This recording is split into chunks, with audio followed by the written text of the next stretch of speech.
Hello and welcome to the Tribune Facebook Live. Today we're discussing the big story broken by the Tribune today. In fact, the ISI planning a sinister operation codenamed Express. It's basically an operation which aims at promoting and somehow fund the 2020 Sikh referendum. In fact, this referendum call given by certain Sikh leaders, one of them is based in Germany. We're joined by my colleague Ruchika Khanna, who broke this story. Ruchika, first, what are the evidence the intelligence agencies have?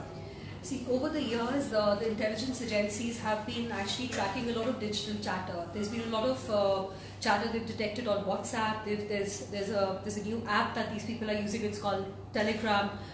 It's highly encrypted, and the messages delete. They self-destruct. Plus a lot of Facebook videos and a lot of YouTube videos that the main proponents of Referendum 2020 have been putting out on the social media.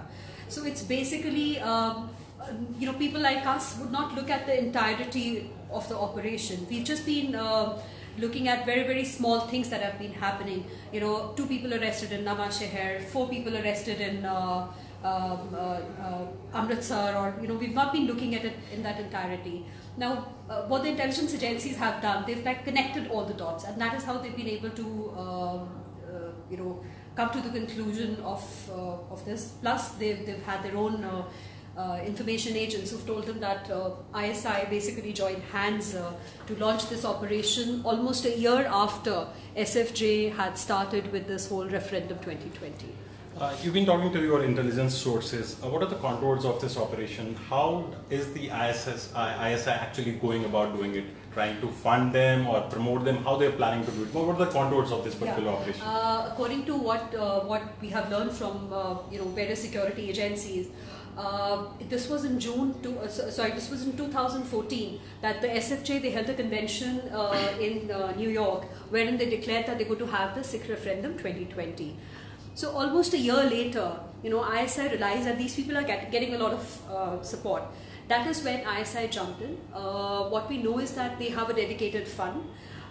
They are basically involved in dissemination of information, be it on the ground, but most of it is all digital, and it's highly sophisticated, digital campaigning that's going on.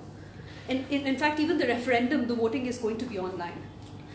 How serious is this challenge for the security agencies, and also diplomatically, how are we looking at it? How is the government of India or other agencies trying to counter this? Diplomatically, India has in fact appealed to the government of UK, requesting them that they should not allow the London Declaration, which is scheduled for August 12, to take place. Somehow, the UK government, they're well within their rights, and they say that these people can hold a convention, so they can't interfere. However, what we've learned is that there are certain other, Sikh leaders who are not, who do not have the same radical outlook. These are the ones who have, who will also be gathering at Trafalgar Square on August 12, and they're going to be having a separate rally which will say that we support India. And as far as the threat is, there have been apprehensions in the past also within the intelligence community that there's a chance of revival of the Khalistan campaign. Are there still these valid fears within the intelligence that there actually could be, this could perhaps be a flashpoint and some kind of a campaign for reviving that? See, our neighbors from across the border would obviously love this thing to happen. The very fact that the Kashmiri separatist groups have actually supported this also gives a very, very clear indication that the whole operation is backed by ISI. Revival of terrorism, I think people of Punjab have burned their hands once, and I think people of Punjab have had a resurgence from a very, very bad phase. I do not think this would happen. Even in politics, when any of the political parties has tried to take a very, very hard, radical political line, they have been completely rejected by the people of Punjab. So I do not think that there could be a revival, but yes, even the efforts being made is a cause of very, very serious concern. And the radicalization of youth that is taking place. Unemployment is one very, very big thing, and the radicalization of such youth could lead to trouble.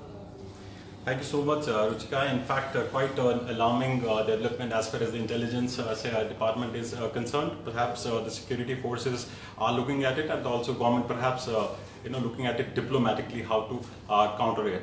That's all we have for you on this Facebook Live. Stay tuned for more lives from the Tribune Network. Thanks for watching.